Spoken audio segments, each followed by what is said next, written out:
মুরগি মুরগিটারে এখন আমি কাটমু।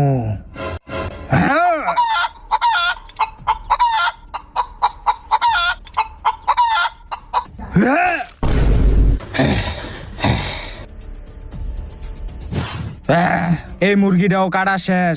এখন আমি এই মুরগিটা এটার মতো ঝুলাই থুমু।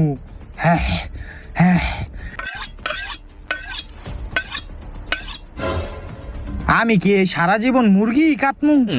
আজকে মুরগি 2টা কাটলাম, হেও তো মুরগিটা নিজের টাকা দিয়ে কিনে আনতে হইছে। না, এমনে তো আমি শান্তি পামু না। এখন থেকে আমি মুরগি মারমু না, এখন থেকে আমি মানুষ দইরা দইরা মারমু।